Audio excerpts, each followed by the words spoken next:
Že from ZOFGK to fuck dog. Co kurva. Zeus drama nějaký. Zeus už není v T1, hoši. Světový šampion, který vole vyhrál teprve kdy? 2-3 týdny dozadu. Vyhráli Worlds a už se rozpadli, vole. Už nejsou kompletní, vole. Ale prej to nějak T1 chcou řešit, jsem slyšel něco. Nevím, podívám se na video. I saw this meme the other day on Twitter and I had to do a double take because I was like, holy shit, there's no way.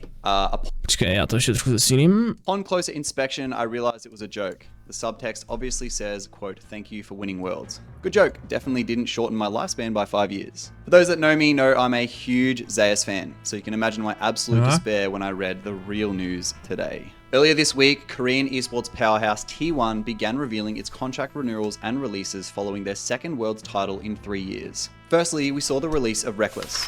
His statement is on the screen. Reckless jde do toho super týmu od Kaedral, že jo? You can pause this if you'd like to read it. Initially, this was a shock, but upon learning about his opportunity to play back in Europe with Caedrel's new team, Los Ratones, it made a lot more sense. Next was the renewal of support genius Keria on a multi-year contract. Keria was the first we saw of the existing roster remaining, other than Faker, whose contract expires on the 17th of November in 2025. Basically another... Fakerova smlouva skončí za rok, Zajímavý. Hele, už je reklama, podívejte se. Dostanu 5 korun. Z elektricouky a EV3 můžeš... Nesív jsem to, sorry. Dobrý. Year remaining from today. But as Faker is also part owner of T1, I honestly can't really ever see him leaving unless... Faker je dokonce to, jo. Jakoby jeden z vlastníků T1. Okay. As he's given a record-breaking offer elsewhere. His father and Faker have also said that they'd like him to play into his 30s, so there's that as well. Next came the departure of Roach of the coaching staff, as he is to fulfill military service duty as he recounts in his statement. Roach? Kdo je Roach, more? To je nějaký sub a jde na vojnu asi, co? Then, T1 announced the re-signing of the next piece of the puzzle, the Jungle King owner. Owner will be rejoining as part of a multi-year contract and had this to say in his statement. No dobrý, děkujeme, no, pane. Following this was the release of Dal, the T1 Academy top laner, and then a day later, T1 Gumayusi was announced, but only for a single-year contract. He speaks on the re-signing here. Then came the release of coaching staff GB. Dobré vyjádření od hráčů zatím. But where was the... Prostě tam všichni jsou zpátky v podstatě až na toho Zeuse. The rest of ZOFGK. As each of the aforementioned main roster announcements were made apart, with Keria beginning on the 14th of November, Owner on the 15th, Guma on the 17th, and Faker remaining, surely Zeus was to come next. Now I need to preface, this situation is still developing, but I'll be sure to keep you updated as it progresses, so be sure to subscribe to not miss out, because believe me, after this video there is going to be a lot more about this in the next few days. Blood is going to be spilled. Just a few hours ago, T1 announced the release of 2023 World's MVP top laner Zeus. Obviously, the community was in shock, and this news didn't come without controversy. Now, obviously, there's no actual sources available. There's no spokesperson from T1 or anything just yet, because this is so early. This is all from internals and potentially even hearsay, so take it with a grain of salt. But I'm going to try and cross-reference the rumors floating around about this. I also want to preface that because they're about to be mentioned a lot, it's meant to be said, again, not confirmed, but Zeus's agent is owned by lolko Sports, who also work with Keen. This will come into play later. They have different individual people as representatives, but the actual agency is apparently the same, thus providing a mutual interest and leverage in certain negotiation situations. So firstly, let's look at the Naver article because it's Korean sourced. In these statements, it says that following their Worlds victory, T1 initiated contract discussions with each player led by T1 CEO Ahn Woon-gi and director Jong Hoi-yoon. Keria's renewal was finalized first, shortly followed by Owner and Gumayusi. And to segue before I begin recounting, what I think makes this a really specific roster situation is obviously the fanbase's ties to the ZOFGK brand. Firstly, it looks a lot cooler than DOFGK, and if you're confused by that acronym, make sure to keep watching. But secondly, the marketing surrounding the World's journey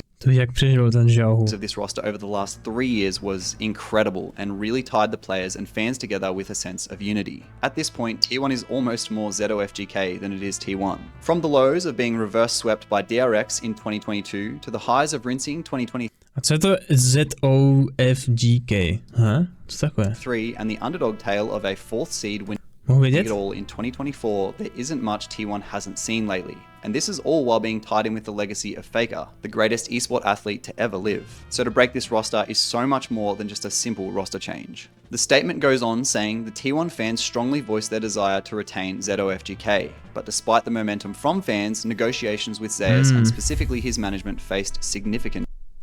To je jakože Zeus, owner, faker, Gumeyoshi, Keria. Už mi to došlo, jasně. Hurdles. Já už mi to tady píšete v chatu, dobrý. Ale já jsem si to uvědomil dřív, než si to napsali v chatu, fakt jsem si to uvědomil dřív, než si to napsali v chatu. Yes. T1 reported 3 proposals, with the last offer including a slight salary increase and a Jsem koukal na gameplay a neposlouchal jsem. Já ho poslouchám, ale říká jako některý výrazy, kterým jsem nerozuměl úplně, no, nebo jména. 3+1 year contract term, really highlighting the organization's commitment to a long. Jako jde hlavně o to, že prostě když někteří hráči vyhrajou Worlds, tak oni jako by jim strašně stoupne cena, jo. Že ten tým jim musí dávat víc peněz po tom, co vyhrajou Worlds, protože prostě jsou dražší najednou. A T1 si asi ještě dokážou jako dovolit celý ten tým zaplatit, jo. Když 2 roky po sobě vyhráli Worlds, musíš si představit, jak jsou drazí, jo, ti hráči teďka. DRX vyhráli před 3 rokama Worlds, tak jejich tým si nemohl dovolit je zaplatit třeba, no. Takže se rozpadli hnedka po Worlds, jako by světoví šampioni, no. Což je jako smutný, že, ale tak to prostě je, no. Long-term partnership with Zeus. A tady právě jako T1 si asi jako mohli dovolit zaplatit všechny znova ještě. Ale prostě stál se tam nějaký podíl, no. Point also ties into something else I'm about to share, but I'll get to that after this statement. We have lots to go. However, disagreements persisted over salary and contract duration. It goes on to say when Zeus's contract ended and he entered free agency, he received multiple competitive offers from many teams. A final meeting was planned on the morning of the 19th, but was postponed due to a request from Zeus's representative. According to that representative, quote, that meeting that morning was never officially confirmed. We had only intended to communicate at that time. We submitted our final proposal to T1, but there was no positive feedback. T1 made significant efforts to bridge the gap. The difference in contract duration remained unresolved, however. T1 proposed a 1 year or 1+1 year term, but Zeus's team held firm at 2 years. After the representative's 3 PM deadline passed without resolution, Zeus accepted an offer with another team. In the next slide, it says that even with division and the meeting postponed, negotiations continued through other forms of communication, and T1 sought to communicate with Zeus directly. T1 continued to narrow down contract differences, but a decision was made before the differences were dissolved. Zeus's agent said, quote, in the initial negotiations, we never made a counter-offer regarding the annual salary. The amount initially proposed by T1 was a condition that we could not accept, and although we ended up receiving a slightly increased amount than this year's annual salary right before free agency, we continuously conveyed to T1 from the beginning that we would not negotiate further, but we would receive a market evaluation. They continued, we told T1 that the deadline for this offer was 3 PM, and eventually waited until T1's response at 3:40 PM. The money amount was similar, but there was still a difference in contract duration. T1's perception of events reads, quote, even though we were unilaterally informed of a 3 PM deadline, we rushed to Incheon to continue negotiations, which is where Zeus lived, and they wanted to meet him in person, but we received a rejection from the agent. The closing paragraph reads, eventually Zeus accepted an offer from somewhere other than T1 after 3:40 PM. Perhaps it was he was reluctant to accept a 1-year offer. No trochu se v tom ztrácím, hele, nebudu lhát. Asi se jako nedohodli na nějakou čase, nebo co? Site after 4 PM, but the deadline was passed and Zeus had already accepted another offer. According to a commenter under the post, which links back to what I said before, Zeus and Keen are represented by the same agency and adds to the situation. The commenter says, rumors. They let Keen resign in the morning, and because Keen was off the market, it meant they could charge way more for Zeus, as obviously the demand for a good top laner just went up. Quote, this actually matches why Zeus' side didn't show up for the morning meeting. T1 is really angry. They describe this as a, quote, grey area in the law. T1 ani neměli šanci jako s ním podepsat novou smlouvu, jo. Chápu správně, jakože kvůli nějaké šedé zóně vole v zákoně, tak T1 neměli ani jako šanci s ním něco jako vyjednat, jo, ještě. They describe this as a, quote, grey area in the law. I'm again going to reiterate all of this is information through translation, multiple sources that vary in levels of credibility. These are just what's found flying around on Korean forums and outlets, so take it with a grain of salt. Directly following Zeus' departure post on T1 LOL, the signing of Doran was announced, another very high profile top laner, but with mixed reception to say the least. And they're scared of Bin getting checks. Right now, I feel like their mega range is... What? Co bylo, vole? What the fuck was that? Most of what I just spoke about also cross-checks with this translated excerpt from an interview on FM Korea. I wanted to summarize this, but because it's a translation, I think it's important I don't, so I'm just going to dictate it. You can pause and read it if you'd like to, but I'll just read it out for you. T1 had a finalized verbal agreement, but the agent delayed things, saying they'd match T1's maximum offer and would let me know before finalizing the individual contract. However, instead of proceeding, the agent stalled to make more money, saying negotiations should resume on the 19th when Zeus enters free agency. This delay raised suspicions, especially when Hanwha also offered a slightly higher deal, less than 500 million Korean won difference, which is roughly 350k USD. During this time, T1, after staying quiet, reconnected with Hanwha, and it became known that the agent had been in contact with Hanwha as well. Ultimately, Doran's agent was called and a quick agreement was made. T1 initially aimed to rebrand with Faker as the central figure, meeting the players' desired conditions and signing multi-year contracts. However, Zeus' agent had been operating in a very grey area legally, linking back to what I said before, which creates a mess for everyone. T1 now plans to gather evidence of these illegal activities and send a formal notice of proof. Currently, T1's financial situation seems very complicated. The branding around Faker has taken a hit and merchandise plans, assumedly ZOFG. Co tam je jako nelegálního na tom? Já jsem tak nepobral. Jsem retardovaný? USD.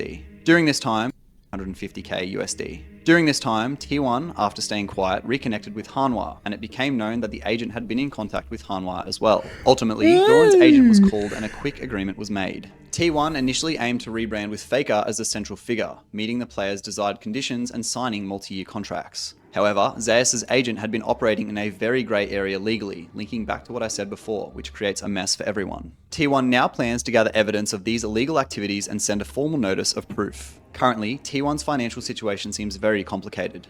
The branding around Faker has taken a hit and merchandise plans, assumedly ZOFGK based stuff, is being cancelled, which leads to millions in lost revenue. There's even talks of blocking the agent. Arn, representing T1, has been very vocal, saying they won't tolerate this situation. It's clear this has become a very contentious issue. Rather than blocking things outright, I wish the agent had acted with more care. They scrapped their original plans and sought market evaluations, but they didn't place a competitive bid or finalise the deal. Now the same unresolved problems remain. T1 is trying to build a case, cancel the contracts and distance themselves from the agent. Despite being a different company, the agent seems to be causing issues across the board. T1 intends to reveal these issues to the public.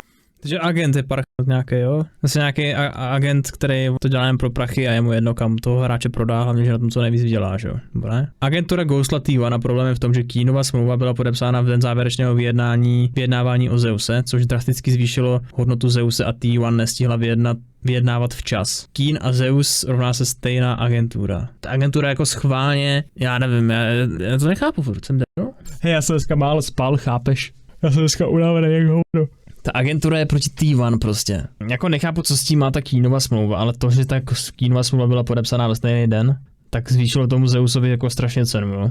A jakož je oba má stejná agentura, jak to Keena, tak Zeuse, tak to bylo pojeb T1, aby jim zvedli cenu Zeuse prostě, jo. Nevím teda, proč jakási Keenova smlouva má, vole, dopad na cenu Zeuse, to nevím, jsem mi hodil kontext, ale...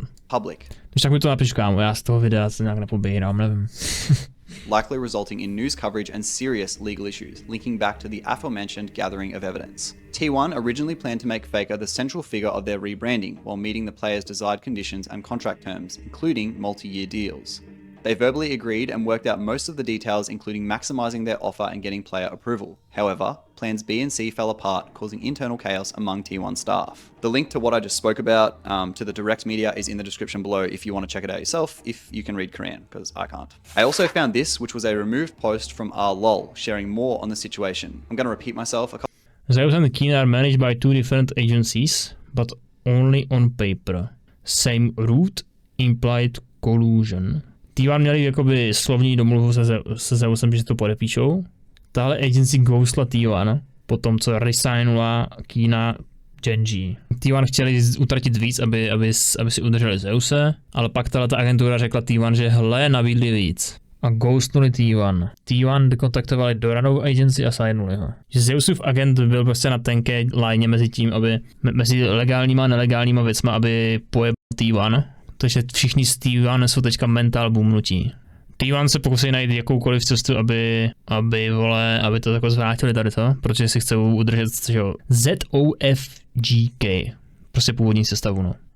T1 ztratili jejich brand, jakoby to ZOFGK, jasně. A ten merch a věci, co okolo toho týmu měli jakoby naplánovaný, tak cancelnuli. Což je jako mohlo stát taky velký prachy, co asi. Že T1 shout, to nevím, kdo je, kámo, to je nějaký jako trenér, nebo co, nevím. Po overhead, to asi nějaký šéfis velký, že prý jim nikdy neodpustí. Takže prostě chtěli natáhnout, vole, pořádný prachy a pak ho prodali jako, no jasně, už to asi chápu, no, zhruba. couple times because there's a few consistencies here, obviously, but I think I should keep them in anyway. Again, keep in mind these sources aren't officiated. Zeus and Keen are managed by two different agencies, but only on paper. They're technically not, which highlights potential collusion. T1 had a verbal agreement to sign Zeus, but the agency bluffed and asked T1 for a ridiculously high amount of money. Jasně, takže oni blufovali s tím, že prostě jim Hanwha Life chce nabídnout, vole, nějakou nesmyslnou částku. To buy time. T1 asked the agency to let them know what their intentions are before Keen resigns, so that T1 can grab him if they don't get Zeus. The agency then ghosted T1 until after Keen resigned to Genji. When negotiations Jo, nemohli podepsat ani Keena, ani Zeuse.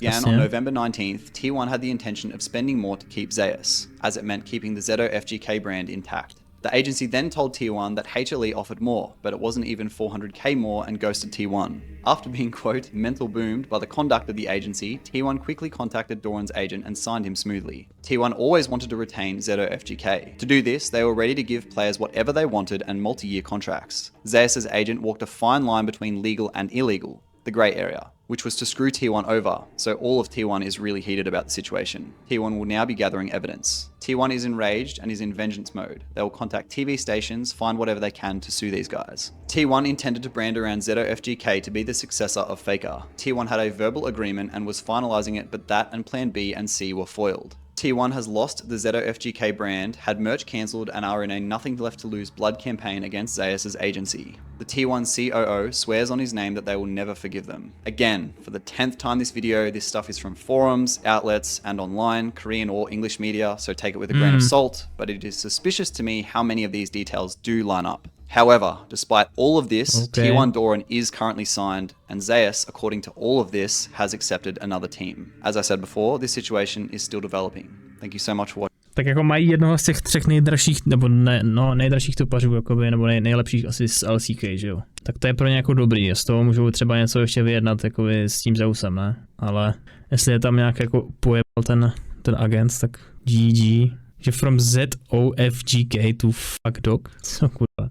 Že ten T1 Sko, to je asi nějaký hlavoun, prostě nevím, šéf, nevím něco, že ho viděli nadávat venku, vole, vedle T1 Headquarters. Šestá trofej je pro Dorana, no. GG. Že jestli to je pravda, tak ten agent jakoby podělal T1, Dorana a i Zeuse, no. Jenom pro paycheck. To je ten svět těch e-sportových, vole, koučů, no, prostě. Kteří jako jedou jenom na sebe, jenom na svoji peněženku a na ty hráče kašlou, že jo. Nechcou jenom podepsat co největší prachy. V průběhu sezóny z nich mají, jakoby z jejich výplat mají procenta, ti agenti, vole, že jo. Pasivní příjem, vole. T1 vypadá velmi jistě, že si ho chcou nechat, no. Další Manager's Greed, no, scénário. Je to tak, no. Asi to, no, asi podělali Zeuse jako docela, no. Nevím, jako bejt asi na místě Zeuse, tak asi bych tam chtěl zůstat, no. T1, to je jasný, ne. Vyhráli dvakrát sebou Worlds, vole. Kam jako jinam bys chtěl jít, ty vole, teďka, že? Nejhorší je, že i když jako ho teda jako prodali za velký prachy nebo jak něco, tak bez tak z toho nebude mít ani on tolik, víš co. Bez tak z toho budou mít víc agenti nebo někdo, nevím. Ta organizace nebo ten agent, co prostě toho takhle prodal, no, si myslím. Tak to tam bohužel funguje, no. To na píku, ale je to tak.